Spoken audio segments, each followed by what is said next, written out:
Last time we were left off with what to do after you reach the maximum allowable level in a game.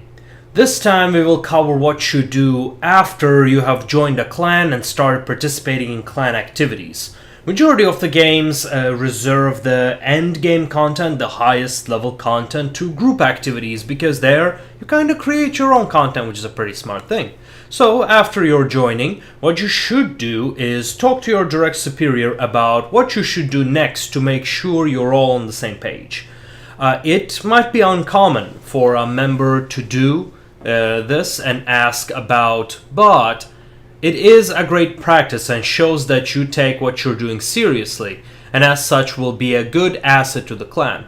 From that answer, what you should try to do is improve your personal skill with your class, champions, characters, commanders, to the highest personal level that you can.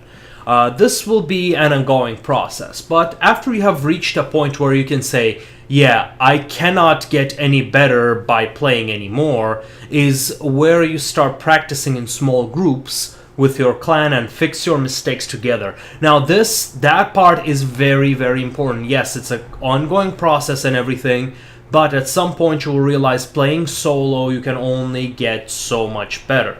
So you will need to start going groups after you've fixed your basic mistakes. That's the short version of it.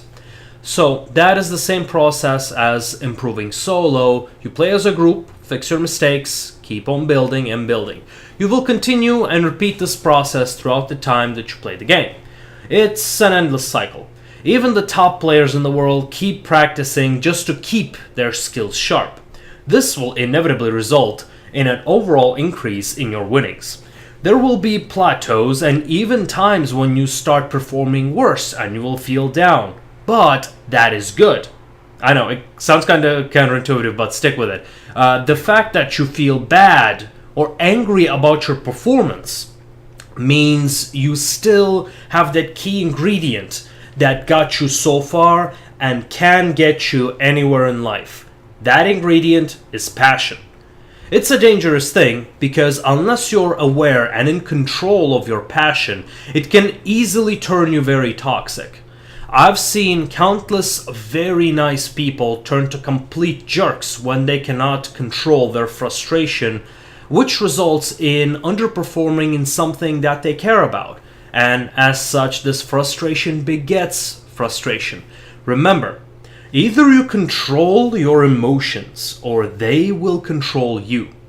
With that being said, you should continue improving against random people as a group. And then when you feel confident enough in your skill, go to the next stage, which is entry-level tournaments. I should make a disclaimer about how to climb the ladder in PvE content because it is a bit different than PvP. The difference being tournaments for PvE content is relatively new and far in between. So far we have only seen, as far as I know at least, World of Warcraft PvE tournaments. And even there, the entry barrier is quite high. So for PvE, I would say replace tournaments with higher tier content. In WoW, you can start tournaments when you start finishing top tier raids and get a few server firsts. Then you might catch the attention of the organizers. Your competition there is constant. And if you can get a world first, then you're on your way there.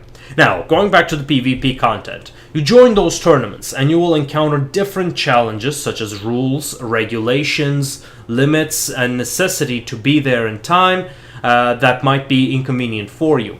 I know a lot of the times I had to be up at 4 to 5 a.m. to play or commentate a tournament because the participants were on another continent. Regardless, that is one of the sacrifices you have to make to get higher.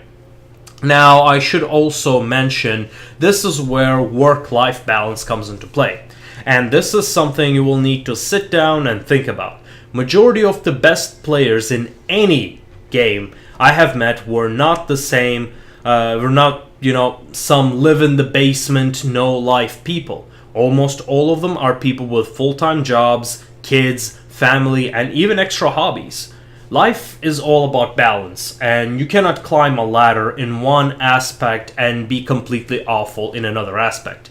Now that is a topic for another day, but that is an important note in climbing the ladder in any skill. Your first few times, whether it was good or bad, are completely meaningless. Even if you lost them all, or even won them all, it does not mean much. What does mean something is that you have started to set a record. You see the best players in the world come from a wide variety of starts. Some never won tournaments for months, even a year, after they have started participating. What is important now is how consistent you are in your performance. That is why the goal is to start dominating and not just winning. It is consistency is what your skill measured by. After all, excellence is a habit and not a fluke. From there, you should repeat the process that has gotten you there. Fix your mistakes, discover new ones. After you have fixed them, improve your skills and try to retain your advantages as a player, as a team, and as a community. After all, your goal should be to try to make a name for yourselves. Some community guides, community charity events, etc., just to help you to get to the next stage, which is invitational tournaments. When you are getting noticed by organizers and developers, you will know you're on the right track. This is the point where you might want to start making travel plans and get a passport if you don't have one. These invitational tournaments may often require you to travel with all or some expenses paid for. As you are reaching this point, you will notice new and personal dimension to the game. It is no longer about what happens in the battle, but also outside of it. Your personality is important in getting you there. After all, how do you intend to stay in a team if you're a toxic prick who nobody wants to deal with? This is a whole separate issue. As you might have noticed, this is a general roadmap rather than a step-by-step algorithm that will turn you from a glue-eating mouth breather to a hyper-performing Ubermensch. So in addition to the previous points, just like in-game, you will notice things that did not matter nearly as much begin to make or break your game, such as your stage fright, your nutrition, physical activity. There are a few reasons for this, but generally speaking, the fact that everyone must have mastered the basics and a few advanced facets by now, the smallest things begin to make a difference. Hence also why you might have seen some Olympic athletes using these strips on their body, which I think has as much effect on their performance as painting yourself red to go faster. This process takes a long time, usually years, to get there. Tons of sacrifices and tremendous balancing work. Countless hours of practice, review, theorization. Some people say a lot of luck, but the effect of luck becomes negligible when broken into long term. So it means unless the probabilities are tilted in or out of your favor, the wins and loses begin to stabilize. This is one of the things you'll learn if the game you try to improve has probability element in it, such as Hearthstone or Magic the Gathering. You might have also noticed distinct lack mention of streaming. In this one, that is because streaming becomes a side activity and a decent reliable income for you. Behind the allure of millions of dollars for the first place, you will notice that that money dries up, and you need to find reliable source of income to sustain yourself. Speaking of which, I have also seen some people quitting their day jobs and careers because they made some money in tournaments.